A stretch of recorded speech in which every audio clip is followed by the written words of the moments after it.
नहीं नहीं, जंगबंदी हुई कहाँ? आज भी इजराइल ने ठीक भी है। हमला किया है, ईरान ने भी हमला किया है।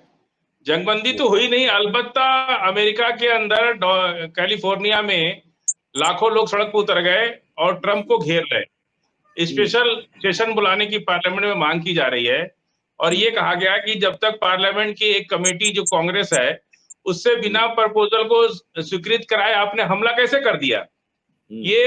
ये कानून बना था वियतनाम के बाद। जिस तरह से वियतनाम में अमेरिका हारा, वियतनाम के बाद ये कानून बना था कि एक कमेटी तय करेगी कि किस देश पर हमला करना है या नहीं करना है। उस कमेटी की बिना परमिशन के इन्होंने जा करके ईरान के ऊपर हमला कर दिया। अब जब ईरान पे हमला कर दिया, फिर ईरान से किस मुंह से कह रहे कि आप जंगबंदी कर लो।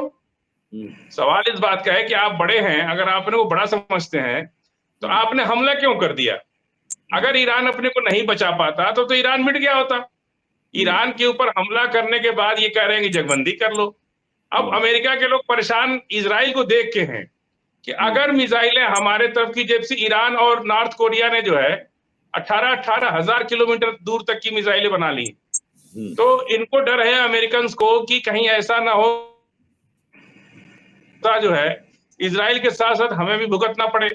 मिसाइल अगर अमेरिका में गिरने लगी तो अमेरिका ने बड़ी मुश्किल से अपनी आर्थिक हालात को बदले हैं। वहां पे बहुत ज्यादा टैक्स लिया जाता है और 16 घंटा काम करके लोग अपनी जीविका चला पाते हैं। अब अमेरिका, पूरा अमेरिका ट्रंप से बेहद खफा है और ट्रंप के ऊपर एक केस में उनको सजा भी हो चुकी है।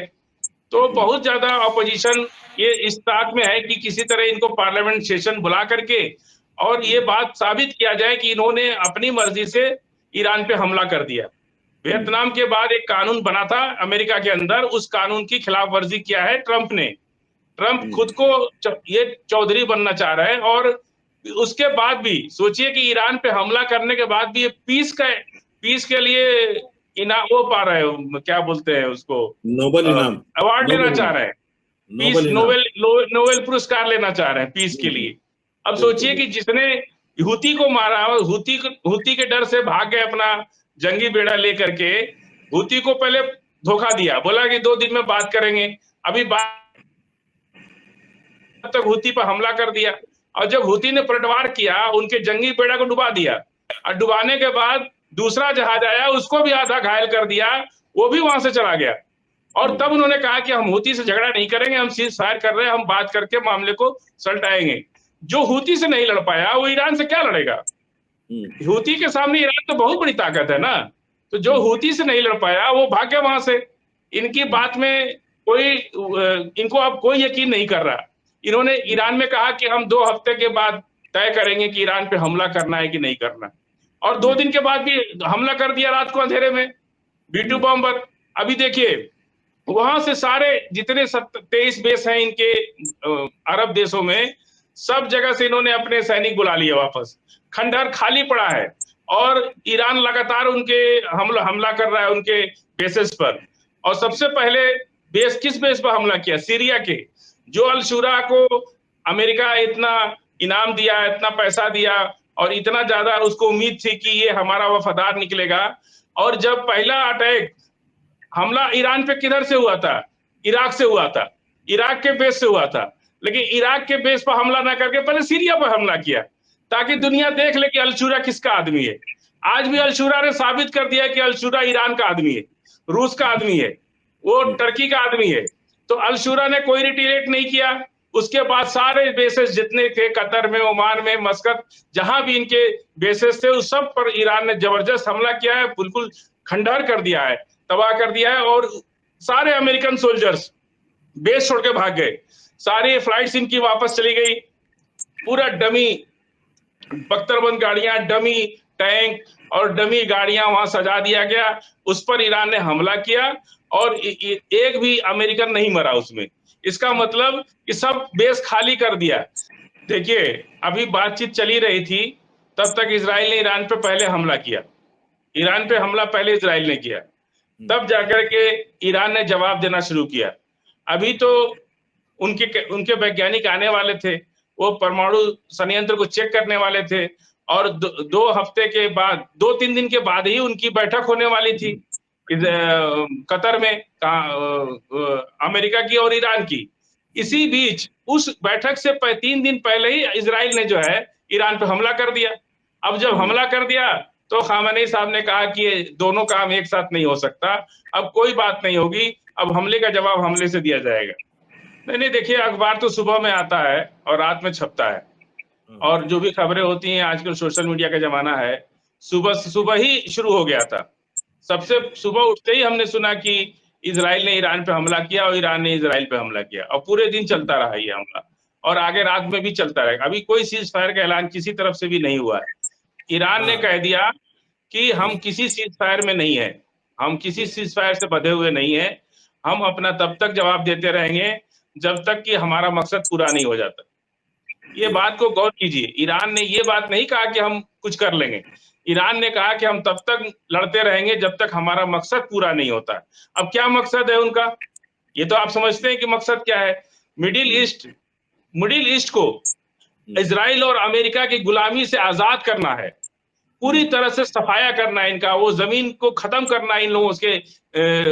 पूरा फिलिस्तीन का झंडा जिस दिन इजराइल पर नहीं फहर जाता तब तक ये लड़ाई बंद नहीं होगी। एक बात मान लीजिए आप, मकसद ये नहीं है लड़ाई लड़ना, मकसद है मस्जिद अक्सा को बचाना, गजा का परमानेंट सोल्यूशन करना। देखिए, याद करिए, हमेशा अस्थाई शांति के लिए अस्थाई युद्ध का होना बहुत जरूरी है। दुनिया के सभी बादशाहों ने जब तक अस्थाई युद्ध नहीं किया तब तक शांति नहीं आई। अगर यह अस्थाई युद्ध जिस तरह इजराइल में ईरान कर रहा है, जब तक ये शांति नहीं आएगी, जब तक इनका पूरा युद्ध समाप्त नहीं होगा, मकसद पूरा नहीं होगा। मकसद क्या है, पूरे मिडिल ईस्ट से अमेरिका और इजराइल को हटाना, क्योंकि ये दोनों लोग जब तक यहां रहेंगे तब तक मिडिल ईस्ट में तेल इनका, जमीन इनकी, सब कुछ इनका है, लेकिन हुकूमत उनकी चलती है। ये गुलामी की जिंदगी जी रहे हैं ये लोग, आधी दुनिया के लोग अमेरिका के गुलामी की। जिस तरह से साउथ अफ्रीका आज अपनी करेंसी चला रहा है, अपना इब्राहिम ट्रैओरे, उसके पीछे भी पड़े ये लोग। पश्चिम फ्रांस, उसने सारी सोना उनका, जमीन उनकी, मेहनत उनकी, और उस बेच कौन रहा है? फ्रांस बेच रहा है, ब्राजील बेच रहा है, अमेरिका बेच रहा है, लंदन बेच रहा है। वो इब्राहिम ट्रैओरे ने यही कहा कि अब आज से यहाँ का सोना बाहर नहीं जाएगा, जाएगा तो हम लोग के माध्यम से जाएगा, कंट्री के माध्यम से जाएगा। वही काम आज खamenei साहब भी कह रहे हैं कि मिडिल ईस्ट की आजादी चाहिए। यहां से इजराइल और अमेरिका का जो दमन है, प्रभुत्व नहीं है, दमन है। तेल इनका रेट वो फिक्स करेंगे, मशीन वो लगाएंगे, तेल वो बेचेंगे, पैसा उनके बैंक में रहेगा। अरब क्यों पीछे, अरब इतना क्यों दब रहा है? जो तेल अरब बेचता है वो अमेरिकन बैंक में पैसा रहेगा, वो अरब अपने यूज में नहीं लाता है। इनकी पूरी दौलत अमेरिका के कब्जे में है। जो पैसा ये डॉलर से बेचेंगे, डॉलर। ब्रिक्स का जब से मामला आया, ब्रिक्स करेंसी का, तब से जो है अमेरिका परेशान है कि अगर डॉलर में तेल बिकना बंद हो गया फिर हमारा क्या हो। उनकी इकोनॉमी तो तेल पे ही निर्भर है ना, पूरी दुनिया में तेल तो डॉलर में बेचा जा रहा है। तो अरब की सबसे बड़ी समस्या यह है कि अरब इसलिए पीछे हो जाता है कि उसकी जो भी पैसे हैं वो सब अमेरिकन बैंक में रखे हुए, और अमेरिकन बैंक अगर उसको सीज कर देगा तो अरब के लिए मुश्किल खड़ी हो जाएगी। इसलिए अरब नहीं बोल पाते। लेकिन ईरान ने तय कर लिया है कि पूरे मिडिल ईस्ट को हम अमेरिका और इजराइल के दमन से मुक्त करेंगे। असली मकसद ये है। देखिए, इजराइल और अमेरिका ये धोखेबाज लोग हैं, इन पर कभी भरोसा नहीं किया जा सकता। ये ईरान अच्छी तरह से जानता है। ईरान एक ऐसा देश है मिडिल ईस्ट के अंदर जो इनको 40-50 साल से इनके गद्दारी को जान रहा है। तो कभी भी आज इजराइल सांप को या तो छेड़ो मत, और छेड़ो तो छोड़ो मत, ये बड़ी पुरानी कहावत है कि सांप जो है जहरीला जानवर होता है, उसको छेड़ो मत, और छेड़ो तो छोड़ो मत, नहीं तो तुरंत वो अपना फंड आपको डसलेगा। तो इजराइल ये एक धोखा है, ये एक धोखा है कि हमारा न्यूक्लियर ऐसा वैसा करके किसी तरह जंगबंदी करके, लेकिन ईरान का मकसद नहीं पूरा होगा। यहां से देखिए, आपको याद दिला दे मुसोलिनी की बात, हम जब उनकी यूएसएसआर से लड़ाई चल रही थी, बुरी तरह सेना फंस गई, सेना मारी गई। मुसोलिनी एक गाड़ी में भाग रहे थे, वहां पे जब गाड़ी में भाग रहे थे किसी ने उनको पहचान लिया, और वो सेना की वर्दी पहन के, कर्नल की वर्दी पहन के भाग रहे थे। किसी ने पहचान लिया तो कहा मुसोलिनी, तो मुसोलिनी घूम के देख दिए उसको, बस पब्लिक ने पकड़ लिया कि यही मुसोलिनी है। उसको ले आकर के ट्रैफिक पोल पर हैंग कर दिया और उसको इतना बुरा मारा। एक बूढ़ी औरत आई, उसने कहा कि एक मरा हुआ चूहा नाली से निकाल के लाई और मुसोलिनी के मुंह में डाल दिया, कहा कि इसी मुंह से ये बहुत भाषण देता था। ये सब चीजें तब तक मकसद पूरा नहीं होता। इजराइल के अगर दबाव में ये हम लोग बोल रहे, हमारे साहब तो इतने सीनियर और पूरे दुनिया में आज वो इस्लामिक वर्ल्ड के लीडर बन चुके हैं और दुनिया के दहशत बन चुके हैं। वो भी तो सोचते होंगे ना कि इसका अंतिम, अगर आज इसकी बात में आ गए, ईरान का जितना नुकसान होना था हो गया, या जो अभी है ठीक है, लेकिन ईरान ये चाहते हैं कि पूरी तरह से सांप को बिल्कुल जिंदा छोड़ना नहीं है, ताकि वो दोबारा भी खड़ा होकर के हमको डसने की ताकत ना रखे। ये ईरान का जो लहजा है उससे यही लग रहा है कि पूरा इंतजाम करके पूरी तरह से मिडिल ईस्ट को इनसे मुक्ति दिलाना और इजराइल पर फिलिस्तीन का झंडा फहराना और ग्रेटर फिलिस्तीन बनाना, ये हमको लगता है उनका पूरा मकसद है। नहीं, देखिए, वेस्टर्न मीडिया की बातों को नहीं सुनना चाहिए, ना उसको देखना चाहिए, ना उस पर विश्वास करना चाहिए। सबसे हम सबको यही अपील करते हैं कि आप वेस्टर्न मीडिया की बातों को डिस्कस में लाइए ही नहीं। एमएमसी न्यूज इंडिया को देखो खाली। हाँ, इब्राहिम तरोड़े ने एमजीएस से कहा, एमजीएस ने 400 मस्जिदों का ऑफर किया, तो इब्राहिम तरोड़े ने कहा कि आप मस्जिद अल्लाह अल्हम्दुलिल्लाह हमारे पास है और हम नमाज पढ़ते हैं, आपको देना ही है तो फिलिस्तीन के मजलूम गजा के लोगों को पैसा दीजिए, उनका जो कफन नहीं मिल रही माँ को, बच्चे भूख से मर रहे हैं। ये बात सुन करके और वो घर के अंदर चले गए, प्रेस कॉन्फ्रेंस छोड़ दिए। ऐसा नहीं है, इब्राहिम तरोड़े ने बहुत मजबूती से आज इस फिलिस्तीन के अंदर, आप इब्राहिम तरोड़े की फोटो लगा रहे लोग अपने घरों में, इस बात से, और न जाने कितनी सी बातें, बहुत सी बातें तो हम लोग मुख्तलिफ जबान के हैं तो हम लोग के बीच में नहीं आ पाती हैं। इब्राहिम तरोड़े इतना फेमस पूरी दुनिया में हो गए इस बात को कह करके, और फिलिस्तीन के अंदर तो बच्चे जो है उनको फोटो लेके घूम रहे हैं इब्राहिम तरोड़े की। और सिर्फ अफ्रीका जैसी कंट्री जिसके पास सोना है, डायमंड है, अबरक है और तमाम मिनरल्स है, वो क्यों इतना गरीब है? मिडिल ईस्ट इसलिए कि पश्चिमी देश जो है उस कमा के सारा पैसा तो वो लोग खा रहे हैं। इसी तरह जहां मिडिल ईस्ट में इतना तेल है, सब कुछ है, नेचुरल रिसोर्सेज है, फिर ये लोग क्यों गरीब हैं? आपको पता होगा कि आप तो जाते आते रहते हैं, अरब या इतने भी कंट्री हैं, आप शहर से जब गांव की तरफ बढ़ेंगे ना तो वहां भी गरीबी बहुत है। ऐसा नहीं है कि वहां सब लोग खुशहाल ही हैं, वहां बहुत गरीबी है। तो ये जो पूरा अमेरिका के चंगुल में, अब देखिए, एक 33,000 करोड़ का जहाज गिफ्ट किया कतर ने ट्रंप को, ये रिश्वत लेने का एक नया रास्ता इन्होंने बनाया है, समझ रहे हैं आप? क्यों गिफ्ट किया भाई? क्योंकि उनकी गैस के वो बायर हैं, गैस के वो खरीदार हैं, तो कमीशन डायरेक्ट ना लेकर के गिफ्ट लेना शुरू कर दिए। आज दुनिया पुलिस पर जितनी भी गैसेस या पेट्रोल या डीजल जो जाता है, अमेरिकन बैंकों में इनका पैसा रखा जाता है, और वो अमेरिकन बैंक, इनको डर है कि जैसे अगर हमारी कोई गलती पकड़ लेंगे, ये हमारा पैसा सीज कर देंगे। एक बहुत बड़ा डर है ना।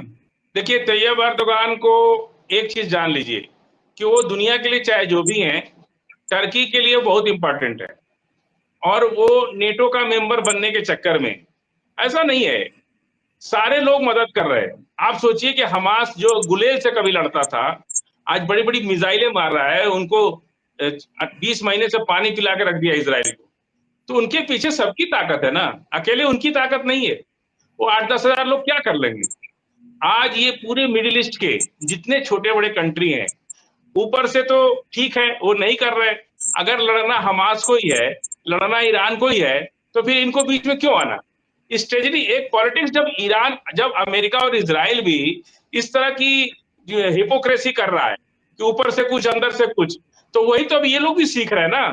वो तो कह रहे हैं कि भाई हमें जब लड़ना है ईरान को है, और हम ईरान की मदद करेंगे, हम हमास की मदद करेंगे, हम हूती की मदद करेंगे, हम जो है हिजबुल्लाह की मदद करेंगे, जिसके पास अपना ना कोई सरकार है, ना टैंक है, ना उनके पास अपनी कोई सेना है। 18 महीने से वो लोग इजराइल को पानी पिला के रखे, तो उसके पीछे इन सभी लोगों की ताकत है। अब ये मत सोचिए कि तैयब एर्दोगान नहीं आए, वो नहीं आए, वो नहीं आए, वो पीछे जाने की जरूरत नहीं है। अगर हम ये मानते हैं कि आज ये दुनिया में इस्लाम रोशन हो रहा है अपनी इस बात से लिए, इसके पीछे सबकी ताकत लगी हुई है, कहीं ना कहीं कोई ना कोई पर्दे के पीछे से या पर्दे के आगे से जिसकी जो हैसियत है वो मदद कर रहा है। इसलिए आज इजराइल जैसी कंट्री घुटनों पे आ चुका है, अमेरिका के जैसा घुटनों पे आ चुका है। अमेरिका ने अपना जंगी बेड़ा लेके भाग गए, जब 2 दिन पहले मीटिंग किया और हूती के ऊपर हमला कर दिया। हूती ने इतना मिसाइल मारा कि उनका एक जंगी बेड़ा वहीं डूब गया। दूसरा आया वो भी आधा जर्जर हो गया। तब जाकर के अमेरिका ने कहा कि हम हूती से नहीं लड़ेंगे, हम बातचीत करेंगे।